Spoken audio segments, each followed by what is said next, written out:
Hey, good afternoon. Scott Luton, Greg White, right here with you on Supply Chain Now. Welcome to today's live stream. Greg, how are we doing today?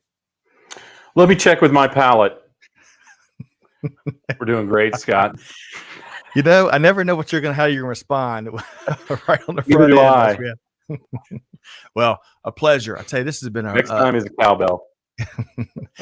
Well, this has been a heavy production week, but we're really, as much as we've enjoyed each of the shows, it's going to be a fabulous Friday here as we dive into the reverse logistics series right here on Supply Chain Now, where we're partnering with Tony Sciarrotta and the great team over at the Reverse Logistics Association to put a big old spotlight on what's going on in leadership circles, practitioner circles across the returns and reverse logistics landscape, right? Yeah, I love this topic. Tony, first of all, I love Tony's philosophy and some of his sayings, and I have adapted them. I can't remember what it was, but I can't remember how I adapted it last time. But he loves to say, if you give people the opportunities to return goods easily and for free, don't be surprised when they do. No kidding. And that's a good one. That's We're a common theme that today. Yeah, we are. And what I love also about these conversations is the consumers and all of us, whether you're in the stream and you're in supply chain, or if you're not in supply chain, we're all still consumers, and we're all having these consumer and customer experiences. And that's where I love seeing some of the discussions that take place in the comments and in the stream. So we're going to say hello to a few folks momentarily right before we bring in Tony and our featured guests here today. But before we do, let's make a couple of program notes. First off, we published an outstanding podcast today entitled Unconventional Wisdom, a conversation with Theodore Lau. And Theo, she is her nickname. She is author of the new book, Beyond Good. And Greg, I want to give you this little quote because you being our investment guru and startup guru and you name it, this is a quote that I really admired, and she dropped lots of nuggets, but Theo shared with us, quote, "We started this journey because we have spent so much time working with founders who do not have access to capital because they don't look a certain way. I want to get them in front of other people because that's what creates opportunities. I'm fortunate to have the mic, so I want to use it for good," end quote. And so if that resonates with you, you're going to want to check out that podcast, wherever you get your podcast from. You can search for Supply Chain Now and subscribe for free. But Theo is a dynamo. And there are plenty of funds out there with people who don't look a certain way. At Kubera, we have people, our general partners, don't look a certain way. And so many people who do look a certain way, who are looking at people who don't look a certain way. I think the awareness is finally there, though I heard some disappointing statistics on funding recently for women founded companies, particularly in the last quarter. But believe me, the awareness is there, and we'll start to see it really, really impact investment. Yeah, well said. And we share kindred spirits with Theo because we want to spotlight the conversations and the leaders and the founders and the practitioners, you name it, that don't get enough visibility. So that her conversation really resonated with me. I was honored to be a part of it, and her book Beyond Good is blowing up as you might expect. So y'all check that out in the mainstream. Of course, check out Tequila Sunrise. Greg published an outstanding discussion with his middle daughter, Delaney White, who's a dynamo in her own right. So y'all check that out wherever you get your podcast from. Okay. Gregory, let's say hello to a few folks, and then we're going to dive in with an outstanding guest and pseudo co-host today. All right, so we have, let's see, Eshwar via LinkedIn. Great to have you here with us today. Muhammad, as usual, YouTube. He's back. Yep. Great to see you. Andrea is back. I am so glad that you're here with us here today. I have a real quick question for Andrea. I want to know which one's the evil twin between Andrea and Sophie. Todd, hello. Tuned in via LinkedIn. Great to have you here. Muhammad, also via LinkedIn. Let's see. Gada, and I apologize if I'm getting that wrong. Tuned in from Tunisia via LinkedIn. William, also LinkedIn. Hey, Dr. Rhonda Bumpinza Zimmerman may have gotten a notification. We're working on that, folks. Yep. LinkedIn's been a little bit shaky.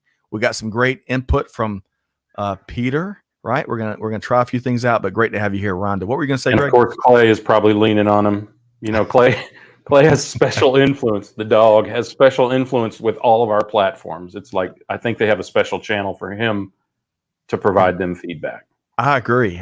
He has some clout. Clay has clout. Let's see here. Mahesh tuned in from LinkedIn. Great to have you here, Mahesh. Mary Comans. Hey, so great to have you here with us here today. I think a fellow supply. If my memory serves me right, I think Mary formerly was with Caterpillar. So it's certainly in the industry. Great to have you here.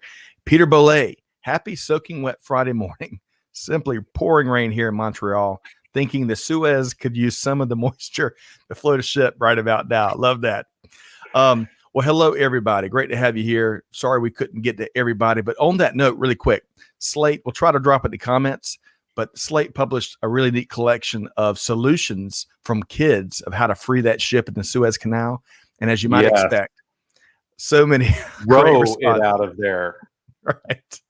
All right. So great to have everybody. And by the way, she answered your question. Sophia I saw is the that evil one. Yeah. All right. So with no further ado, we have got a wonderful, wonderful conversation teed up here today. I want to welcome in our guests, Becca Meinz, Vice President, End-to-End Supply Chain Strategy at Best Buy, and of course, Tony Sciarrotta, Executive Director with the RLA. Good morning, Becca and Tony. Hi. Good morning. We're so glad to have you. Your ears, clearly your ears were burning as we were talking about the conversation we've got teed up. We didn't, usually we have a little bit fuller of a pre-show conversation, Greg, but Murphy's Law bites us all the time. But we're really excited about you sharing your thought leadership with us, Becca, here today.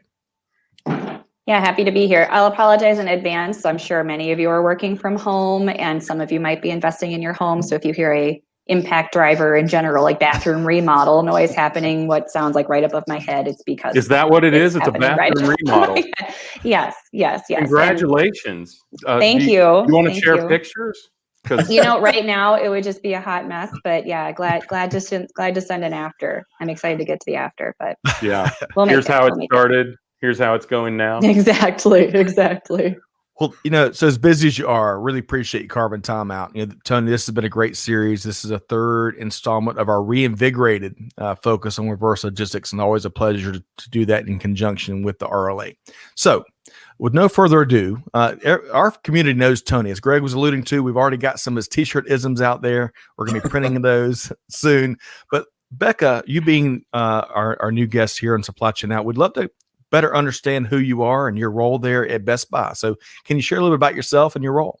Yeah, of course. So I am, job title, right? VP for End-to-End Supply Chain Strategy.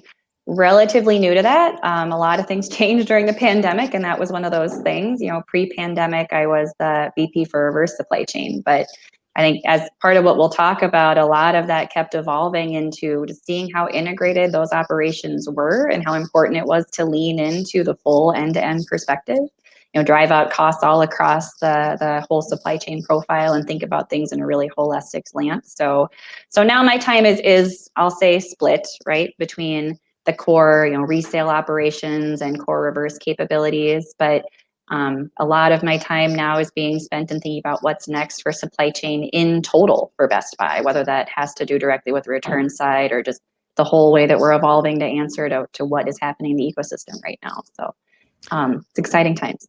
Sounds like it. And Yeah. Sounds like several full plates, Greg, to me, huh? Yeah, well, I mean, I worked as a service provider with Best Buy. Back in the 90s, they implemented a technology called E3. I doubt they use it anymore, but always very supply chain aware. They were at the forefront of showrooming, and the e-commerce revolution have adapted to that well. I fully expect that they are fully or will soon be fully in control of what's going on, both on the front and the back end of the supply chain. Really, really solid organization there, and always looking to improve. So definitely. Hey, really quick before we dive into some of the things you're tracking right now, Tony, great to have you here back with us. Appreciate y'all's partnership you have as you and the RLA look to disseminate best practices in this space of returns and reverse logistics. When did you meet Becca? About a year and a half ago. Best Buy has been one of the best supporters of the RLA, alliteration intended. And I go way back with Best Buy. I'm proud of them as a retailer. There was a time when there were a few other big box electronics stores, and I'm so proud that Best Buy figured out the right formula to succeed and survive. And part of that is because they did take a good look at the reverse side, and they did things about it. But I also, some of your veteran listeners will know that I preach a lot about the financial aspects of reverse logistics. And Becca is one of the first people that I spoke to who gets it, really gets it. And now her title is end to end, because people don't look at that end to end. So first time we met and talked, I was actually trying to twist her arm to be an RLA board member, and she turned me down, guys. It's like, wow. But no, it's an honor to have them as active as they are. And she keeps getting promoted, so I don't think she had time for an advisory board role. I have a feeling there was some foresight there. Yeah. Well, you don't say no to Tony. And by the way, I'm happy to chip in with some of that remodeling work whenever if you need some choose every backup hand there. we can Backup. get now. So, Greg, where are we going next? Yeah. So let's, Becca, let's talk about it. I assume you had some eyes on reverse and the returns and circular and all of the things that you guys deal with at Best Buy. For anyone who doesn't know, which I doubt is anyone, but one of the largest, I believe, electronics retailer in the States, correct? Yeah. Yes. And of course, lots of computers, lots of TVs, that whole Magnolia section. When you guys put that in, I just want to thank you for that. Me too. Thank you for your business. Also, I should really just check how much you guys have bought at the company before I come on these things. But you would be proud, Becca. I'm sure. But anyway, because of the dynamics of your industry, I'm sure this has been a big issue for you, and you've been tracking a lot of things. But when you think about the reverse, the return side of things, what are some of the topics that you're seeing most prominently right now? Yeah. Well, even pre-pandemic, we were seeing a real wave, and Best Buy, to Tony's point, has always been really active in the reverse space, but a little bit more in like brute force expand sales channels, think through how to plug in our existing service capabilities. Obviously Best Buy is big in repair as well as the sales side of things. Like we can make something really interesting happen with that. But just even pre-pandemic, we were really starting to see the importance of investing in technology in this space. Before it was very static. That this computer that came back used was destined for some path and would eventually wind up on a shelf, regardless of how the market conditions were evolving, our current weeks of supply condition. Like we were still thinking about the used space as a separate and static area in our business. So now that idea of technology and responding to market conditions, having conditional decisions against whether you would service something or not just, expect to get this amount, but if we already have a ton on the shelves, is it really worth the time and so on? That's really been heavy in our investment side now, that the massive importance of investment in as much as machine learning and market scraping and so on can start to play an important role. With that too, and now, God, COVID has brought this top of mind for everybody, but the idea of agility and overall resilience, supply chain, we all heard, like you thought about it as a certain portion of fixed expenses. Eventually you hit a step function and then you march along this line again. And everybody is being pressured to just ebb and flow with whatever comes your way. And it's true in the reverse space too. I mean, we got stuck with a real whiplash feeling beginning of COVID versus when that first stimulus check hit, and all of us were tasked with like thinking completely differently about the operation on the forward and the reverse side. So now, like, how quickly can we adjust the operation to respond to volume and changing customer demand and so on is very, very top of mind. And third, with that, this movement into digital, we are seeing it on the forward side, certainly. And we've leaned into, ship from store in a real way. We propped up a full curbside capability during pandemic, all of that very impressive on forward side. But on the reverse side, like, we need to expand our thinking in that space. People are, how much more comfortable or how much more were they willing to pay for a specific photo of that specific product, not a generic open laptop, so to speak. So we're thinking completely differently about how we would resale things online and how to lean into a really cool Best Buy supply chain capability and now a Best Buy IT capability. As well as thinking about the whole returns flow, keeping customers happy, evolving consumer behaviors and expectations, and so on. So those are probably the hot things now that were big before COVID, but since COVID, all of them have amped up that much more. Stakes are higher. Stakes right? are huge. And God, the pace at which everything is changing, even if before we saw all these trends and 5 years out, that's going to be a real thing. It's now. It's right now. We got to figure it out. Yeah, and I think I'm curious, as you've experienced some of this, you Best Buy, it seems like ever since e-commerce has sort of hit the front page, that Best Buy has been one of the biggest examples of that. And I imagine because your adaptation, right, you're ship from store, and recently you also announced that you're going to be fulfilling e-com from the stores as well.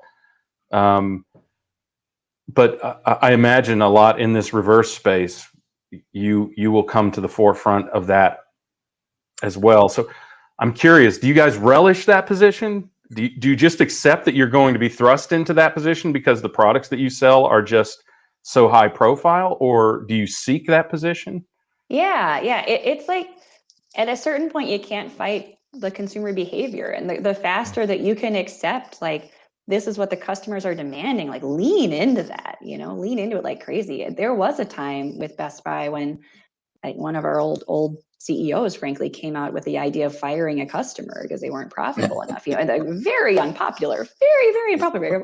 We moved way away from that. Like, Hubert was vocal about embracing the showroom. Yeah, come in and look and feel and build a relationship with the company, have a higher purpose and a different kind of a way of working with your customers. And we see the reverse space in exactly the same way, partly as this very interesting weapon and capability that we have to fund a high touch, great experience for customers, but also a whole different tranche of product and whole different tranche of consumers that we can reach to that might not normally shop at Best Buy, that we're able to capture in that way with different kinds of ways of thinking. So totally embracing now. We're done fighting like the wave of tech and where customers are going. Yeah. I've got a quick question, if I could interject this from Todd. And Becca, if you can't answer, no worries, we can take it offline. But Todd asked this question: does Best Buy do their own reverse logistics, or is it subcontracted out?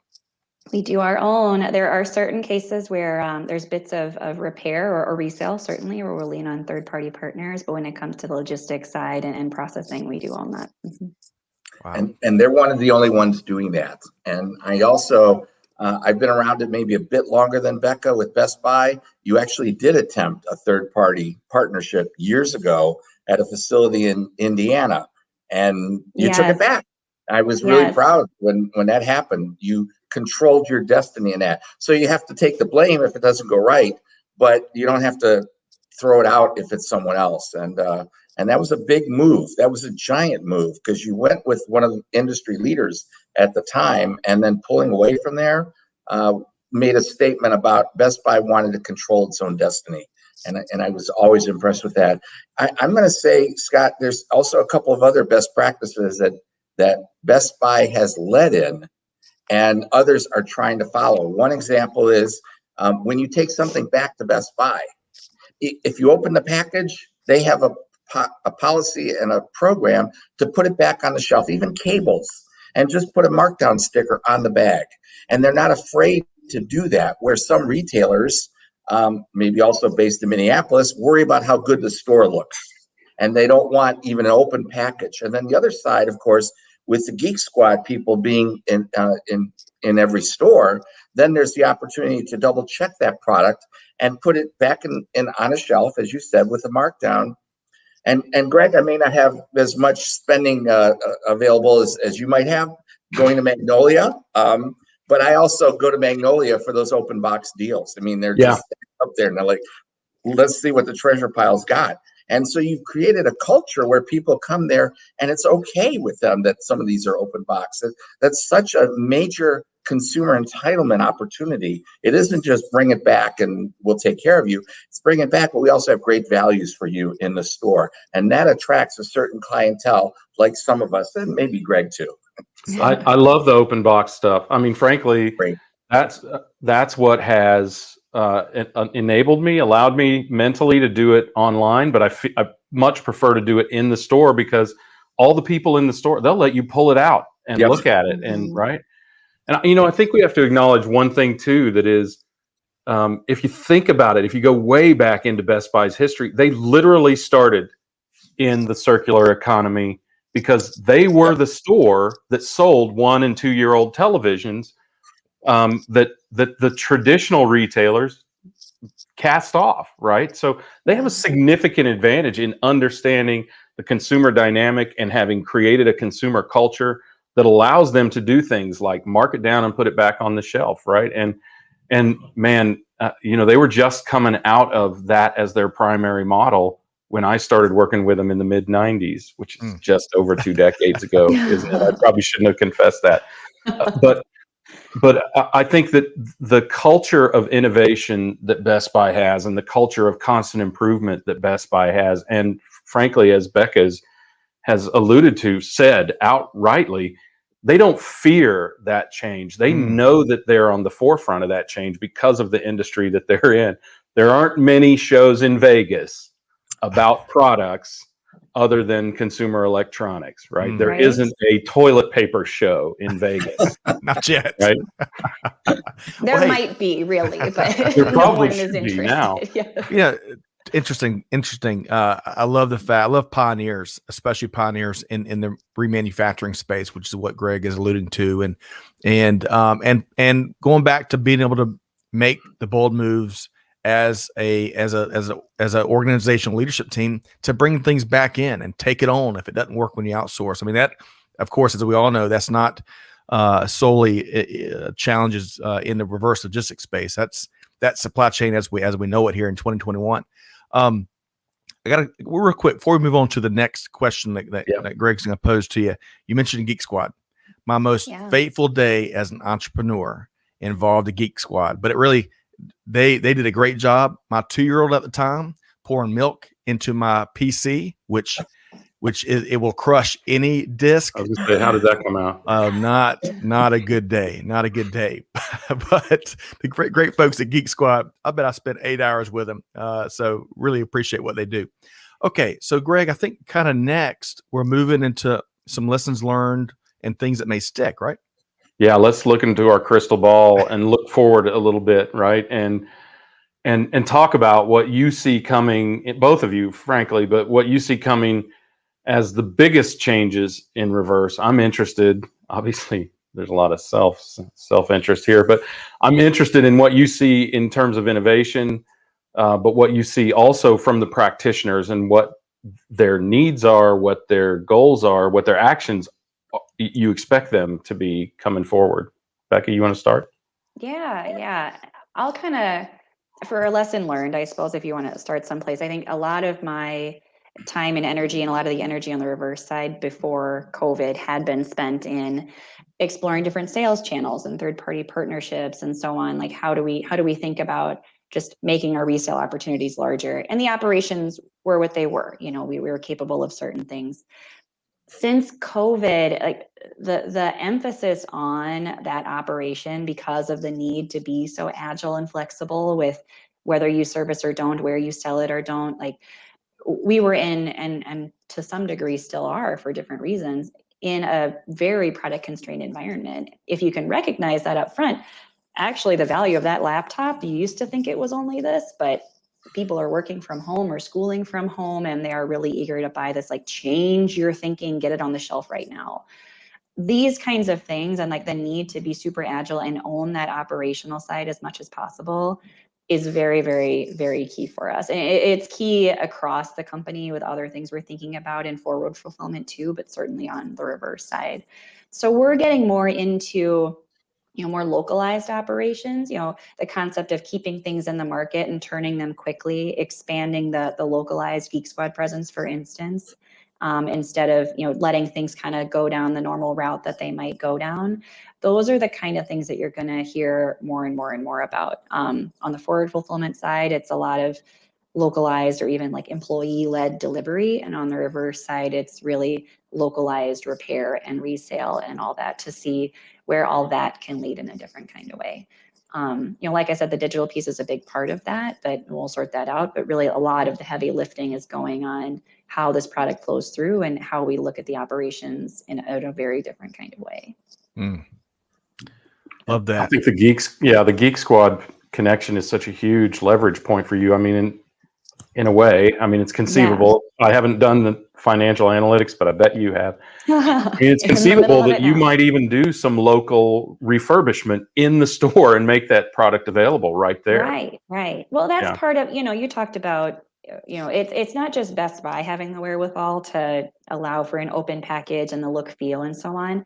There's a whole brand and responsibility and consumer trust that you get when there's a big Geek Squad placard on whatever it is that you do. So now, we have a presence in our normal stores, right? And in our regular Best Buy stores.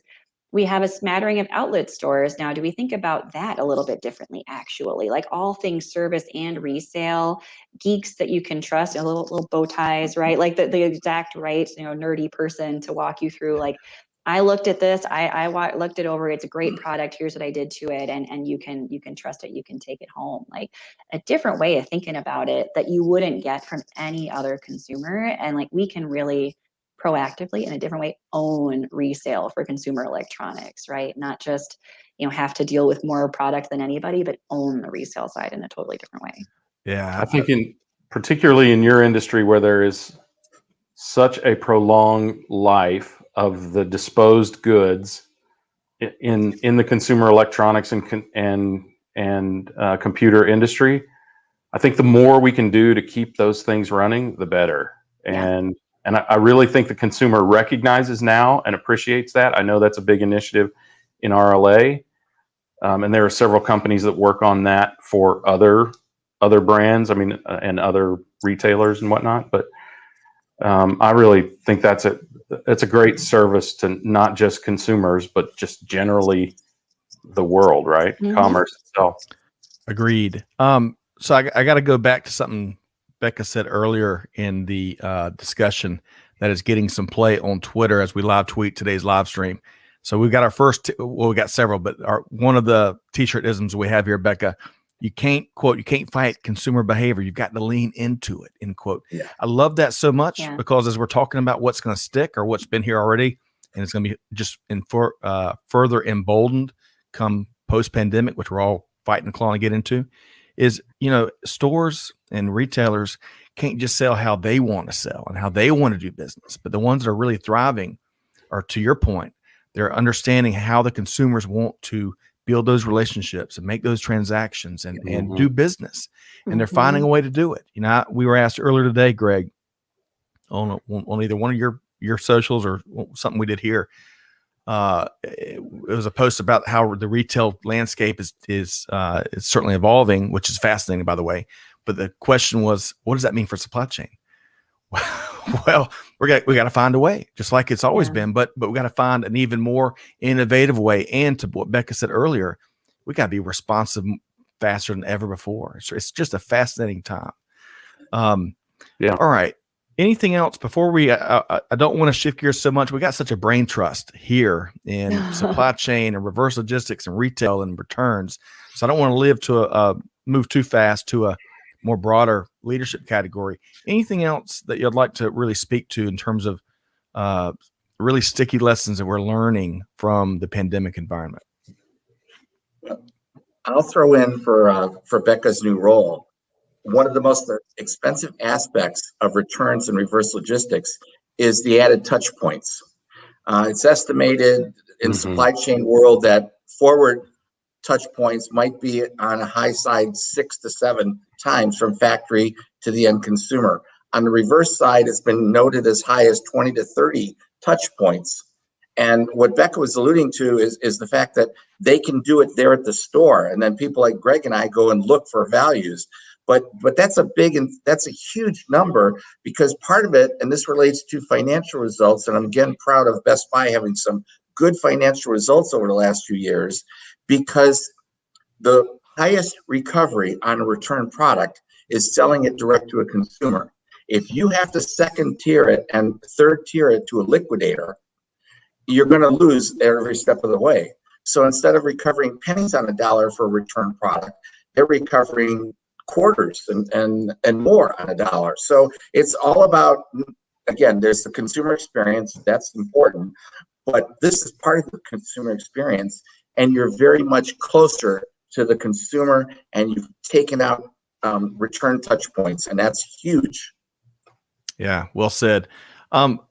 So we've got a couple of great questions here from Mahesh and AA, who AA is in the air capital of the world in Wichita, Kansas. I'm going to pose these to you. And again, we're happy to take things offline if we must.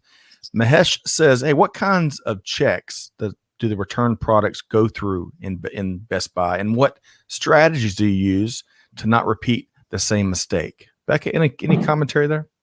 Yeah, it kind of varies by product, but there's everywhere from like base funk checking that might happen at a very local level.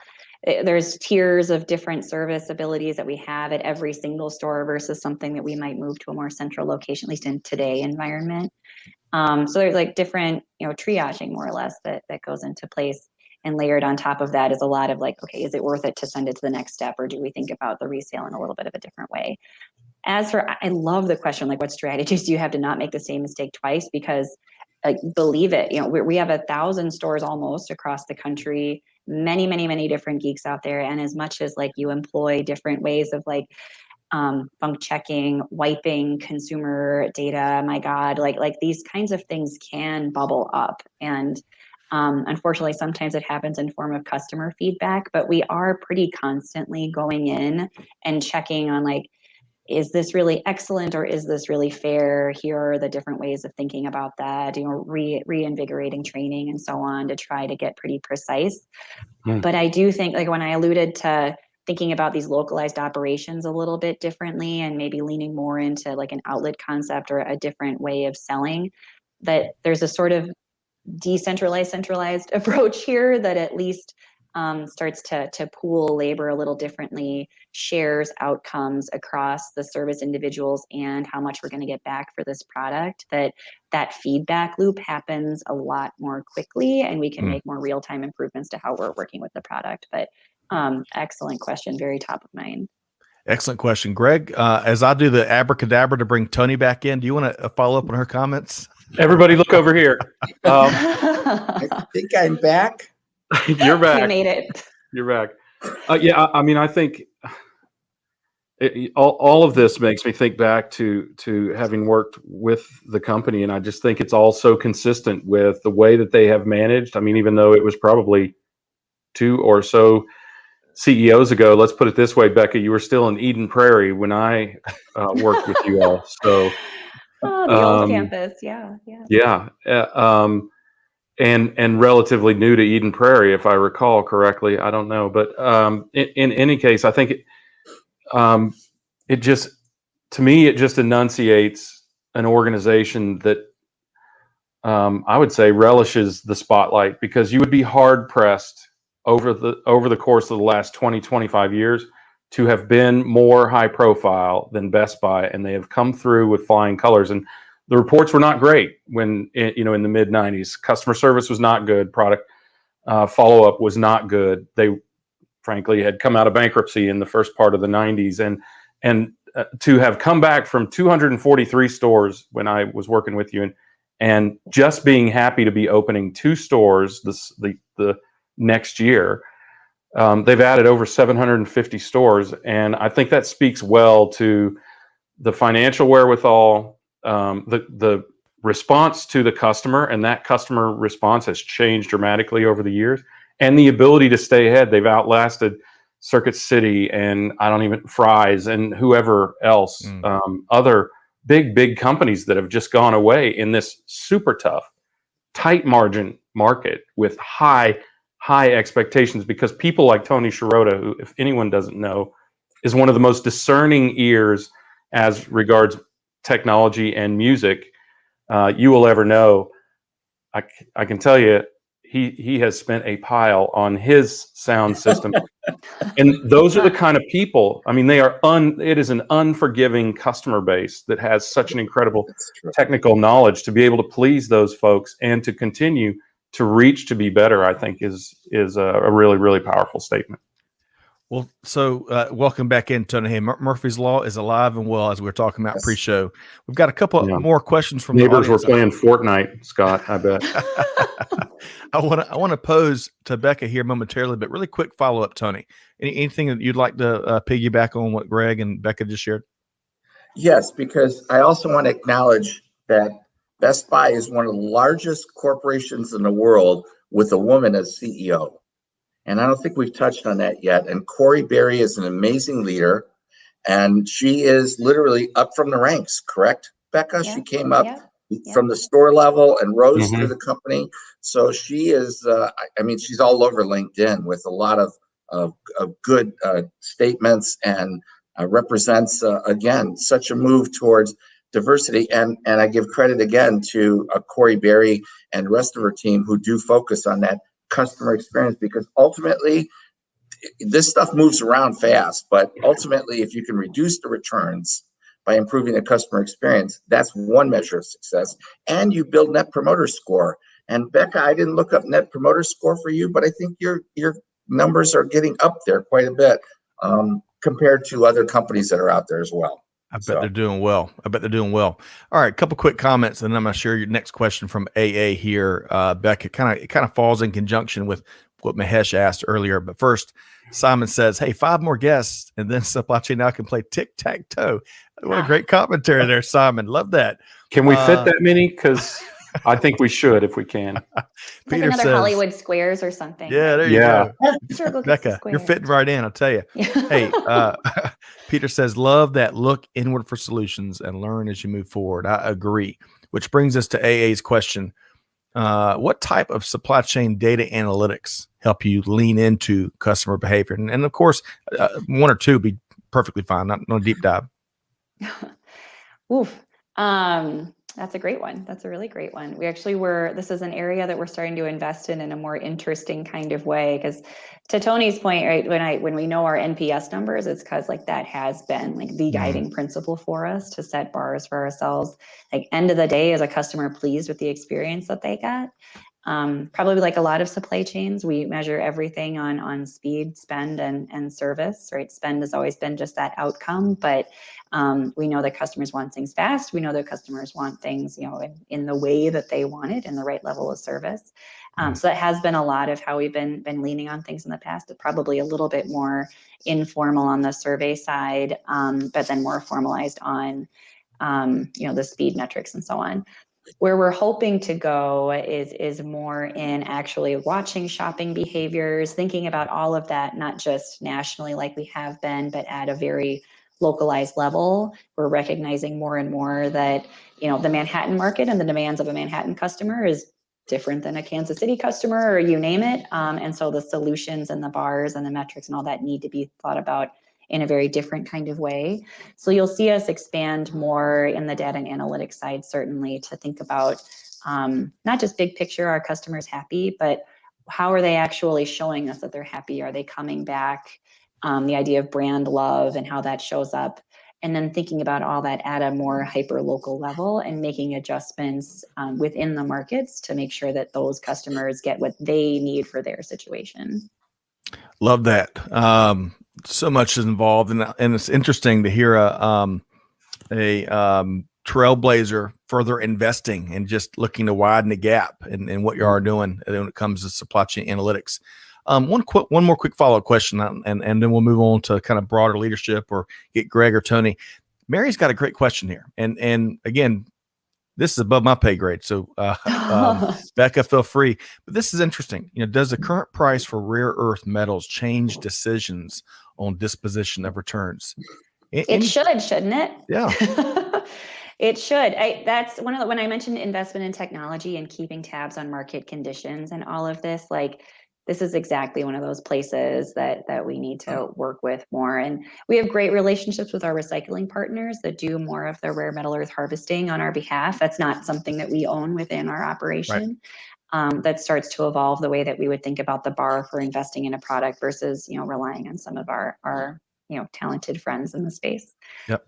It's not as real time as I would like it to be. It's more informal, but so I'll give a yes-ish on that. Yes, one. hey, that's fair. That is, that rare earth metals and of course semiconductors. Talk about some fascinating aspects. Lately, oh my, yes. All right. So before we move on to the broader topic, well, let me take this comment from Big Show Bob Bova. Bob, hope this finds you well. Returns are a big application. We're voice automating right now, taking away touches, to Greg's earlier point, making it more accurate and move much faster. Love that. And hello to Jenny Froome over in South Africa. Jenny, great to have you. Looking forward to our next live stream focused on supply chain leadership across the continent of Africa.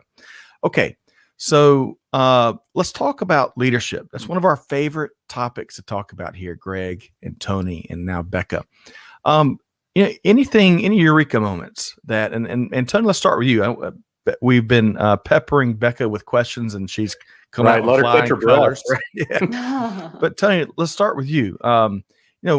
There's been no shortage of lessons learned, takeaways, and teachable moments in the last 18 months. But what's been a recent eureka moment for you, especially related to leadership and leading a team? Well, in that space, I think I look towards major companies of the world, and are they paying attention to this circular economy concept and doing things about it? And I think the biggest eye-opener for me was when you started to see major clothing brands and shoe brands announce that they're going to take things back from consumers and give them a credit to buy new things. And I think Adidas might be a world leader in saying that in the next 10 years, they anticipate making all of their shoes from returned shoes, out of sustainable materials, both of those. So, you asked Becca the question too. It's related to this, that rare earth metals question. This really has to happen at the manufacturing side. They have to be the world leaders, because the resources, if we keep acting linear, we're going to run out. But if we turn circular and say, how do you make a shoe that's decent out of sustainable materials? How do you take, Apple announced they want to take all their phones back because it can actually be cheaper to tear phones apart and get gold out of them than it is to dig in the earth. It's not a rare earth metal, but it's an example of that's what can happen. So leadership to me is watching Apple and Adidas make these big announcements. And why? Because other companies will follow. They will have to. And because the consumer is going to pay attention, especially the younger generation. And they're willing to buy pre-owned shoes, pre-owned clothing, because they think it's also helping save the earth and be circular. So that's great leadership, I think. Yeah, well said there. Greg, any thoughts on what Tony just shared?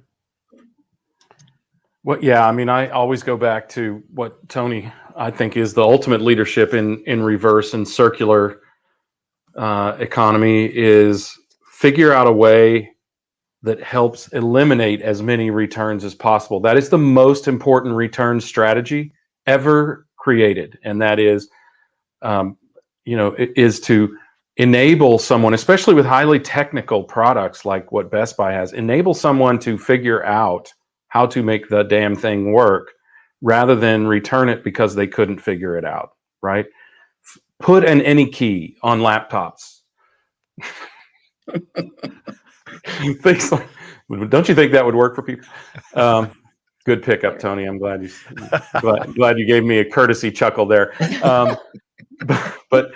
But I mean, seriously, I think we have to figure out a way to eliminate as many returns as possible. And as I was thinking about what Tony has said and what Becca said to this point, I'm thinking a way to make even the possibility of making upgradable electronics, right? I mean, the possibility of swapping out a chip and sliding another chip in to make those things upgradable if it's possible, right? Or even feasible, because really I know where a lot of the growth is in screen resolution. But anyway, I think there are lots of ways that we can address that. And that is the critical kind of leadership that the world, not just the industry, needs now. Agreed. I would add to that. And I think we all have different takes here. This has come up in previous shows, but it's one I feel strongly about is we've not, as consumers, we've got to own that responsibility, right? We've got to do our homework a little bit better, which will help cut down on the universe of returns. I tell you, I hate to return anything. I really do. And I think I was sharing with y'all last month. I open my packages very carefully, so if I have to, I can put it together, and hopefully it can be reused easier. But we got to own that as consumers, and that's just my personal take, not representing anyone here. I want to share a couple of quick comments, and Becca, we're going to come back to you on eureka moments related to leadership or anything really. Simon says, "Hey, load the history of returns into planning, create those return forecasts. Then you can be better prepared to execute the right economic and strategic decisions." Excellent point there. Or fire customers. I mean, there are retailers. I know it may not be Best Buy today, but there are retailers who fire their customers who disproportionately return goods. Sure. Yeah. I mean, we're not in retail, but we're seeing that in the railroad industry, right? One of the CEOs of one of the largest railroad companies came out and said, "Hey, if it's not profitable, you got a chance of us not moving your freight." And that's, there's a lot of those decisions being made, not just in supply chain, but across business right now. Okay. So Becca, when it comes to these eureka moments that we're talking about, whether directly in supply chain or in a broader sense, what comes to mind for you? Yeah, probably more broadly, right? But I think before pandemic, Best Buy used to look around and wonder like what was slowing us down, what was holding us back, and you could never quite put your finger on it. And then there was this sort of forced run at rapid pace, get quick alignment, like stay connected and just go, right? Just go. And what's cool about that actually, in work from home environment, I'll add, like we can't actually get in a room and make a decision. What's cool about that is that it's kind of forced us to get into a new way of working together, like a very quick, stay connected, collaborate, align, go try it, with a little bit more license for like, look, if it doesn't work, that's okay. We move on. And so it's really bred this idea of what we're calling aligned autonomy, returning authority down to the people who work for us, who are truly in charge of like their own business, who know it way better than I ever will. No one person can have a full grasp of what's going on. And my conversations as a leader have totally changed with my team. Like you said, our plates are all full. So now instead, if I can give them this perspective and paint an overall picture for them and just empower them like crazy, that's the only way that you can survive in this kind of environment. It's the only way that you can make changes at the pace that you need to. So that's one thing that I think Corey has emulated in a very, very effective way, that idea of aligned autonomy. And just empowering people to go and run. But it's something that I think that we'll keep hanging on to, get less hung up in like making a formal RASCI and instead just huddle and move. And I'm excited really about, yeah. I haven't heard that in a while. Oh man, really? Yeah. That was a big thing, not so distant past, but now it's like, okay, who owns the decision? Let's go. And it's cool. It's a different way of working. It's something I think will keep sticking around. Our people love that kind of feeling that they can just go run and we get more done.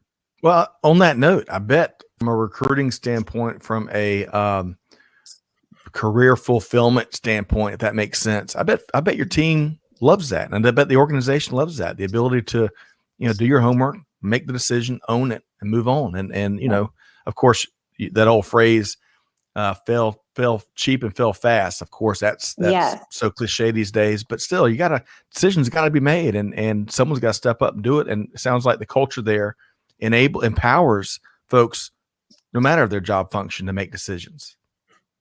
Absolutely. And that, I don't know how many times I've told, my team to like, go fail. You have your cover, you're fine, go fail, go figure it out, because we can't wait to have all the answers all the time. It's really just where the environment we're living in right now. I love that. That is my favorite t-shirtism. Leaders that aren't afraid and cultures that have the appetite to tell their team members, go fail. We're gonna figure it out. You can't get everything right, Thanks so much for sharing that, Becca. Okay, so Greg, I'm going to circle right back around to you. Tony and Becca both kind of shared some lessons learned here from the last 18 months or so. What I bet I could share a couple that I've heard you harp on numerous times, which I love. That's the benefit of being co-host, and I've got my Greg White certification just about. But what else would you add as far as leadership? Yep. Well, I think one is to recognize that, it's funny. I'm probably not going to mention any of the ones that you've got listed, so you might have to pick me up here. But this particular discussion has really got me thinking about, right? Make sure I hit the checklist. And I can't recall the first word. It was collaborated or coordinated autonomy. What was it, Becca? Aligned autonomy. Aligned. Okay. Aligned autonomy. I think there's a t-shirtism right there, right? Is for everyone to be rowing the same direction, but to have the right to, to make their own decisions. I think that is a really, really critical element. Fail fast, but in the spirit of course, the ultimate goal, which is success, be right a lot. Right. I mean, I think you have to, right? We can't use the cover of Becca as our manager for the opportunity to be sloppy. We can't use that cover to be sloppy. We still have to think things through with whatever we've got. And Scott, my favorite leadership ism, which comes from the military, is you have to make life and death decisions in an instant with inadequate information. So I think if you think of it from that perspective and you think very discerningly about the life or death of your company or the heavy impact to your company, your customers, or your shareholders, then you will make the right decisions, even if you are given the cover to fail.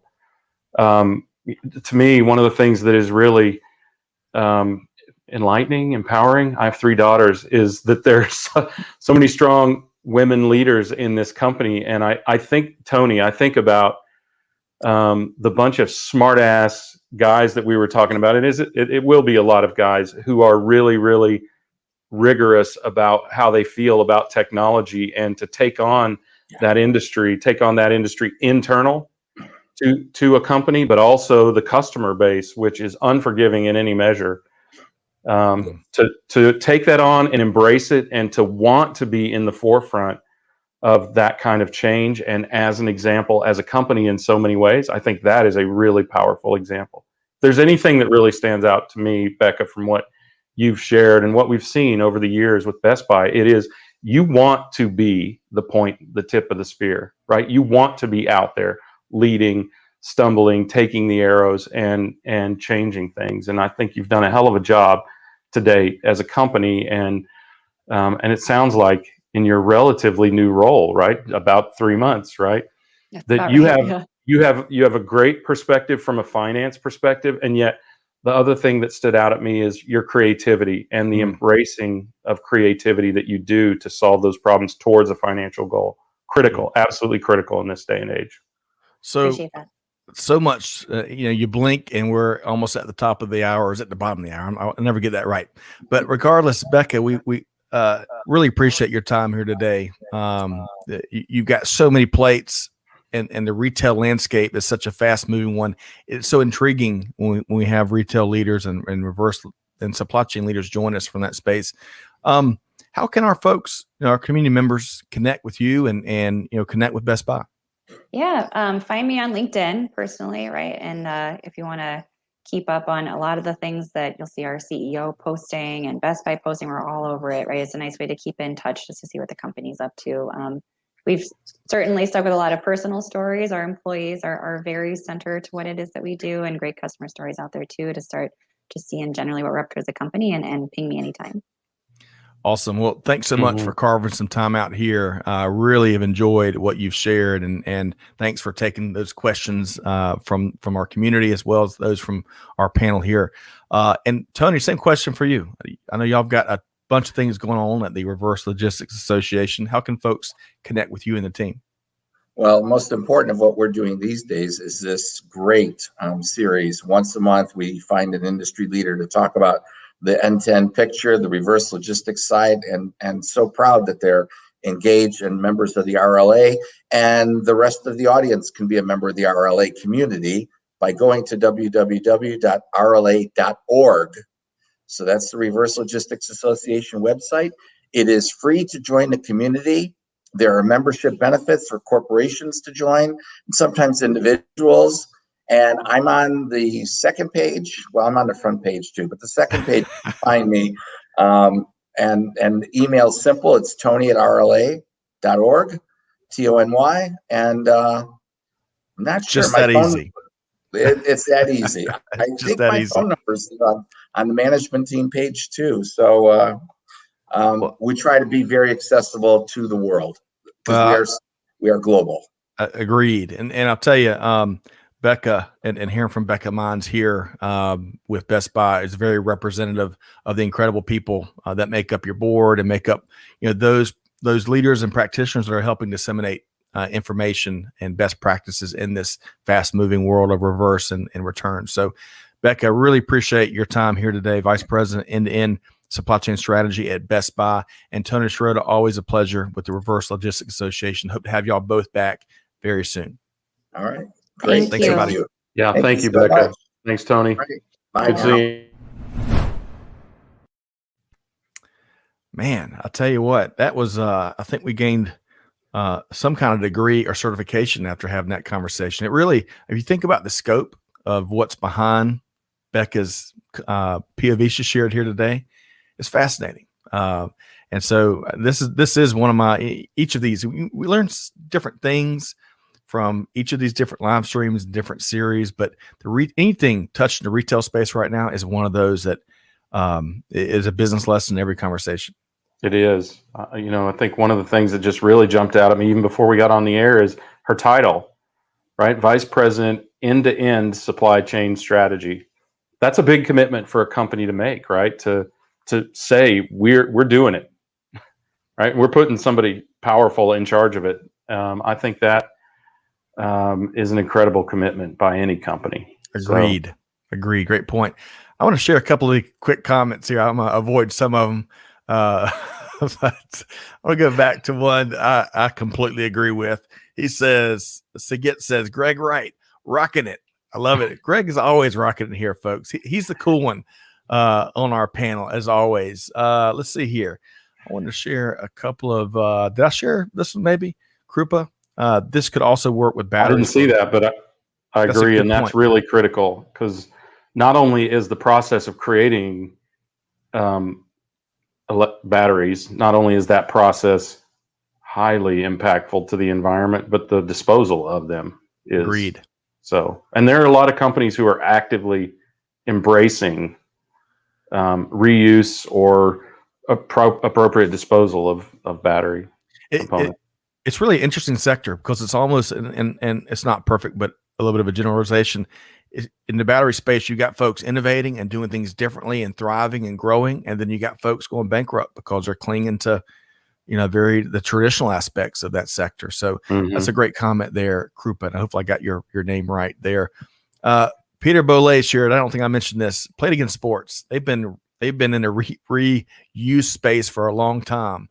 One of the retail pioneers there. That's a great call out there. Let's see here. Simon, potential miserly, no return alternative company could be no buy. Probably not economically viable. So that's like Best Buy's evil twin. We were talking about evil twins before, but that could be Best Buy's evil twin, right? Yeah. Well, I was watching something about 80s TV shows, Knight Rider. Knight Rider, the good car was Kit. And the bad evil twin was like Cat or something. So I think everyone's got an evil twin. I did not know that. I don't recall that. I'm certain that I saw that episode. If the Hoff ever had a bad day, Greg White, you could step in and play that lead role with that that Knight Rider and not miss a beat, man. All right. I don't have the pec implants that he had. Oh wait, that wasn't until Baywatch, right? He did that. Are we still live? Bob Bova says people at the point of the spear will always give you the best ideas for any process in the inventory flow. Yeah. You got to go to the Gemba. That's where the expertise is. I love that. Agreed, Jenny. Time flies when you're having fun and learning and being inspired. Yeah, agreed. Felicia is with us from the RLA. Hey, I love it when she shows up. You don't have to wait till Tony's here, Felicia. You can show up anytime. It's okay. So, we won't tell. Speaking of that circular economy, of course, Deborah Dole is doing big things in that circular economy space and has been really for years. There's a lot of new players in that space, but Deborah is very passionate about that. And Jenny reached out to her and said, "Hey, you need to be watching this." So now we'll send you the replay link. Deborah. That is right. Wherever in the world you are, and I mean that quite literally. AA says, fail fast, fail often to get the right solutions is the agile mentality in action. How about that? Andrea, you got to own your decisions. Companies who have this dynamic are proven to be more efficient. You need to learn. And in order to do it, you need to make decisions, fail, and rise from it. Mm-hmm. Excellent point. And you know what? Rhonda agrees with me that Greg White is the cool one of our bunch here. Rhonda, we have a great time and great. So great to have you as part of these live streams regularly. We got to have Rhonda back. If I'm so cool, I want you to bring me down a notch. I want you to tell me what are the leadership tenets that I didn't mention there, or that you saw that we should have been learning from. I'm gonna save that for the next live stream. But you remind me what I forgot to ask Tony, and he's already left the green room. Dadgummit. Tony Sciarrotta loves music. Oh, yeah. And I was going to give him a trivia question. I'll go ahead and share this before we wrap. So who do you think, Greg, is the first artist to have top 10s in every decade, 7 of them, since Billboard's a certain chart originated in January 1964? 1964. But this artist has had top 10 hits in 7 decades, only one. Since 1964, that would have to be Paul McCartney. That is Willie Nelson. What? Yes. Some of those were writings, not. I was thinking singings. Because Willie was a writer, right, for Elvis and Hank, right. Yeah, that's a trick question. I bet Tony would have known that though. Maybe so. I'm serious. That dude knows a lot about music, man. Well, Todd had a great guest. Bob Dylan would have been a great one there. And stop Googling. I'm not Googling. I'm serious. I'll answer with both hands up next time. Right. But kidding aside, Andre here, one of our last comments we'll share, leadership goals, to be like Becca. I mean, really, that is my leadership goal. I mean, to hear, and I love it when senior level leaders are just very transparent and authentic and earnest. Who doesn't want to work for folks like that? Yeah. So a lot of good stuff today. Love this series. I've had a great week of shows and podcast production. So, Greg, one thing you'll do this weekend, and then I'm going to sign off. What's one thing you're looking forward to this weekend? I'm looking forward to getting outside into some 70s, maybe even 75 plus weather. Nice. Apparently we had some kind of severe weather come through here last night, and I slept through it. So my mother in Kansas, people in Kansas are always highly attuned to tornadoes. Yes. Asked about it, but yeah, I'm definitely going to get outside and do some hiking. My dog needs a run big time. Well, I hope you have a great weekend out there. It looks like it's really pretty right this second. And we're going to, we're going to have your mother on the show after she made an appearance last week or week before last. We're going to have her on. She's got a sense of humor that clearly is a winner. So, but hey, let's set that off to the side for right this second. Greg, hope you have a great weekend. Yeah, hey, everyone that showed up and all the stuff that all the comments and perspective you shared, really appreciate y'all. That's one of our favorite elements of these live streams is learning as much from our community and folks in the comments as we do from folks that make up the panel. So on that note, be sure to check out Supply Chain Now and subscribe wherever you get your podcast from. Amanda is not with us here, so I'm going to go ahead and mention new website next week. New website. Yeah, well, she's given us the go. Oh, okay. Now that she's given us the go, it's not nearly as fun to talk about it. It's next week, though, right? Yes, that's right. Yeah, wow. So look forward to that. It's going to be, that's really focused on that UX, right? The user experience.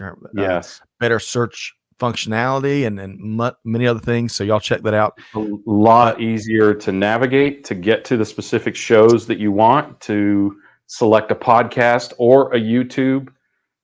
It will cut down on the links we have to drop into our post, and hopefully save a lot of people, Steve Keaveney, some time in trying to find the newest episode. Right? Yes. I love Steve it. makes a lot of money. We got to make sure he doesn't waste any time finding his podcast. Got to make him happy. Well, hey, everybody, have a wonderful weekend. And if you do anything, do this, do good, give forward, and be the change that's needed. And on that note, we'll see you next time here at Supply Chain Now. Thanks, everybody.